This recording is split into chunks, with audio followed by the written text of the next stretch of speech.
10 minutes. Le podcast des Français dans le monde. Françaisdanslemonde.fr. Moi spécial retour en France. On essaye d'être le plus pratique possible. On va parler plutôt job avec Virginie de Optim Expat qui est avec nous à nouveau aujourd'hui. Bonjour Virginie. Bonjour Gauthier. Je salue Expat Pro qui nous a mis en relation. On a présenté ton activité il y a quelques jours et tu as bien voulu revenir pour plus spécifiquement aborder le sujet du retour en France. On a quelques cas d'école. Alors écoutez bien, j'espère que ça va vous parler. N'hésitez pas à entrer en contact avec Virginie si vous voulez un peu affiner votre propre parcours. On commence avec Aude, elle a 25 ans. Elle vit aux États-Unis, elle n'a jamais travaillé en France. Elle va revenir dans sa Loire-Atlantique pour un projet de création d'entreprise. Comment doit-elle s'y prendre ? Alors, donc par rapport à ce retour en France, effectivement, c'est quelqu'un qui était parti après ses études et qui n'avait pas forcément d'expérience sur le pays français. Et donc, l'idée, c'était vraiment de l'accompagner dans sa réflexion sur un retour et en plus dans une création d'activité, ce qui n'était pas évident en n'ayant pas été en France depuis de nombreuses années. Et donc, en gros, le travail qu'il y a eu à faire avec Aude, c'était de pouvoir déjà dans un premier temps essayer de se faire une bonne idée du marché de l'endroit dans lequel elle allait rentrer, puisque les États-Unis n'ont rien à voir en termes de marché professionnel et notamment dans le cadre d'un développement d'entreprise. Donc c'était vraiment de tâter du terrain, d'aller voir ce qui se faisait déjà sur la zone de retour qui était la Loire-Atlantique en plus, donc pas évident. Ouais, c'est ça, c'est pas tout à fait le même terrain de jeu entre être aux USA où la création d'entreprise, on va dire, est quand même relativement facile. Par rapport à notre administration qui peut être parfois un peu plus longue. Tout à fait. Donc, c'est quelqu'un qui travaillait déjà un petit peu de manière autonome aux États-Unis depuis de nombreuses années, qui avait développé différentes compétences qu'elle souhaitait finalement mettre en œuvre également en France de manière autonome. Et donc, il a fallu anticiper les démarches. Comme tu dis, ça n'est vraiment pas la même chose de créer une structure et de la faire vivre aux États-Unis qu'en France. Donc, se faire une idée du marché, du potentiel du marché et de ce qu'elle pouvait développer comme service sur ce marché, et notamment au niveau de l'accompagnement dont elle pouvait bénéficier finalement en France pour créer cette entreprise. Donc l'idée, ça a été d'anticiper son retour et de le faire avant de revenir, pour pas se retrouver en France avec tout l'administratif et toute la découverte une fois sur place. Donc l'anticipation s'est faite vraiment en amont. On va partir chez Marthe. Pardon, j'avais dit qu'on changeait de prénom. Claude. Parce qu'en fait, on a des cas d'école, il faut changer les prénoms. Claude est directeur Supply Chain International aux USA. Ça, c'est les titres américains. Depuis une dizaine d'années, revient en France pour des raisons familiales. Il recherche un emploi qui soit adapté à sa capacité et à ses envies sur le marché français. Est-ce qu'il va trouver ?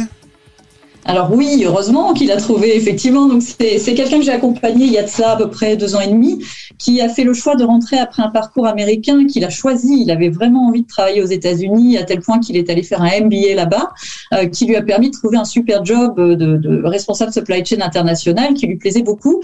Mais pour des raisons familiales, il a dû revenir en France. Alors au début un petit peu difficilement parce que c'était pas un choix vraiment de cœur, mais plutôt un choix de raison. Donc tout l'enjeu de l'accompagnement que j'ai eu avec lui et du travail qu'on a fait avant son retour, c'était de trouver un poste dans lequel il pouvait encore avoir un challenge intéressant au niveau professionnel.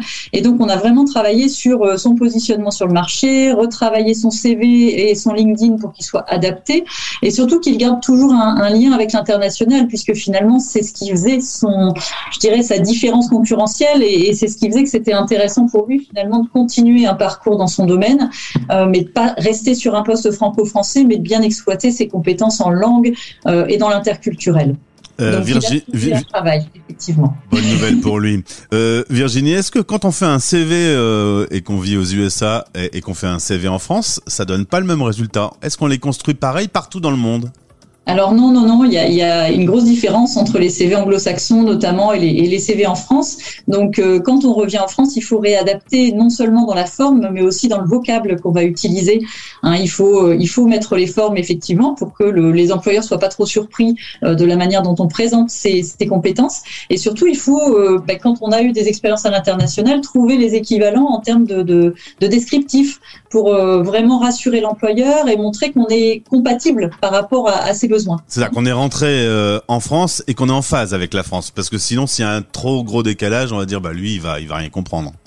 C'est ça peut faire peur, ça peut ne pas rassurer. Donc l'idée, c'est pas de minimiser ce qu'on a fait, mais bien de redonner finalement je dirais une vision franco-française de ce qu'on a pu faire, faire une étude des offres d'emploi, par exemple, qui nous intéresse, voir un petit peu la description qui est faite des différentes compétences dans ces offres d'emploi, pour pouvoir mettre dans son CV des compétences qui soient équivalentes et adaptées en termes de vocable. Donc ça aide effectivement beaucoup. Et c'est quoi un directeur Supply Chain International ? C'est quelqu'un qui gère toute la chaîne logistique, en fait, sur différents établissements. Donc c'est directeur logistique en France. Oui, alors c'est plus large que la logistique pure, parce que ça part des achats et ça va jusqu'à l'arrivée chez le client. Mais c'est une nouvelle manière de parler de la logistique, et c'est assez recherché aujourd'hui un petit peu partout dans le monde. Donc c'est pour ça que il a surtout fallu revoir sa stratégie de recherche d'emploi, retravailler un petit peu ses outils. Et dès qu'il s'est mis un LinkedIn avec le lieu France, même s'il était encore aux États-Unis, il avait mis le lieu France sur son profil LinkedIn. Il a été très vite repéré par rapport à son parcours par des chasseurs de tête. Est-ce que c'est vrai que ces derniers mois, LinkedIn a décollé dans la recherche d'emploi ? Est-ce que ça devient vraiment un outil stratégique à utiliser ? C'est un impératif, parce que c'est quelque chose qui rend visible, et les chasseurs de tête et les RH qui sont à la recherche de profils intéressants vont utiliser cet outil, parce qu'il y a énormément de cadres notamment et d'agents de maîtrise qui sont positionnés sur cet outil-là, et oui, il est impératif de bien le construire. Donc ça c'est important, et c'est un des outils, ça fait partie des outils à utiliser et à travailler effectivement. Troisième et dernier exemple, on part retrouver Sophie, conjoint expat depuis 15 ans en Asie. Alors là, c'est dur. Elle rentre en France suite à un divorce. Elle a dû je ne sais pas relire ce que tu m'as envoyé. Si tu veux, je peux parler d'elle. Allez, vas-y, parce qu'après, voilà, j'ai mélangé. Bref, elle revient et elle n'a pas vraiment travaillé de façon classique. Elle va être un petit peu perdue à son retour en France. Et en plus, avec un moral un petit peu dans les chaussettes. Oui, c'est ça. C'est-à-dire qu'en fait, c'est quelqu'un qui, au bout de nombreuses années d'expatriation en Asie, elle avait quitté son boulot en France depuis de nombreuses années pour suivre son conjoint dans différents pays.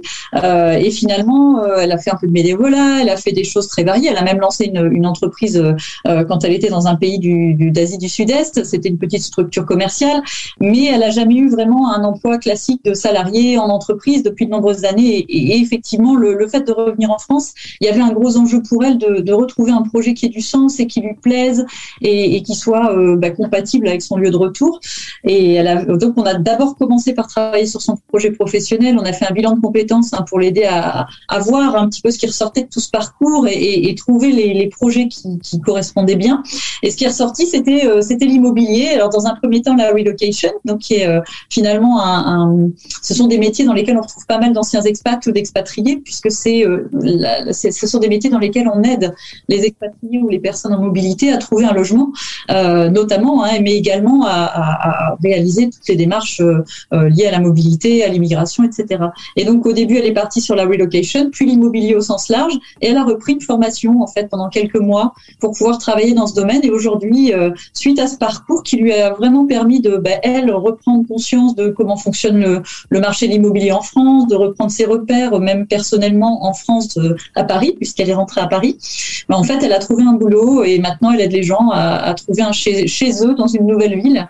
Et ça a du sens parce qu'elle a été beaucoup en mobilité. Elle accueille des gens qui sont des expatriés ou des impatriés. Et donc, elle connaît bien les besoins.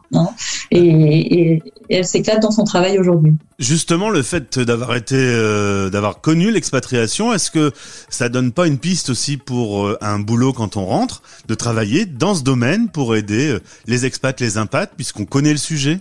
C'est une piste. Si, c'est une bonne idée en fait. Ça peut être une clé pour justement pouvoir profiter de cette différence concurrentielle sur le terrain. Quand on rentre en France avec ce parcours assez atypique et assez riche, dans lequel on a pu avoir des expériences professionnelles très variées, très différentes, apprendre des nouvelles méthodes, avoir une capacité interculturelle, que ça soit en management ou en relationnel, mais également les langues. Et finalement, c'est intéressant de regarder le marché de l'emploi en se disant mais c'est quoi ma différence concurrentielle et où est-ce que je peux utiliser tout ça ça, quoi. Donc la relocation, c'est une piste, mais on peut trouver aussi des besoins autour de l'import-export, de l'achat, de la gestion, de l'expansion internationale, dans tout ce qui est humanitaire également. Hein, on va retrouver des profils comme ça, de gens qui ont pas mal bourlingué, qui ont pas mal développé de compétences et d'expériences ailleurs. J'ai du mal à imaginer, mais est-ce que quand on part 5 ans, 10 ans, 15 ans ou 20 ans, est-ce que le marché du travail français, quand on y est et qu'on y vit quotidiennement, on n'a peut-être pas ce recul-là, est-ce que le marché français du travail change ? Ah oui, le marché du travail il évolue très vite, surtout aujourd'hui, puisqu'il y a notamment beaucoup de nouveaux métiers qui apparaissent. Il y a des nouveaux moyens de recrutement.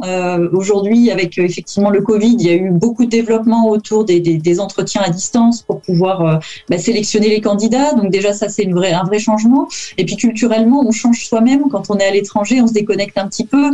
Donc moi, un des conseils que je donnerais vraiment pour les personnes qui sont à l'étranger et qui souhaitent préparer leur retour, c'est de toujours avoir un œil sur ce qui se passe en France, de faire une veille sur le marché économique dans son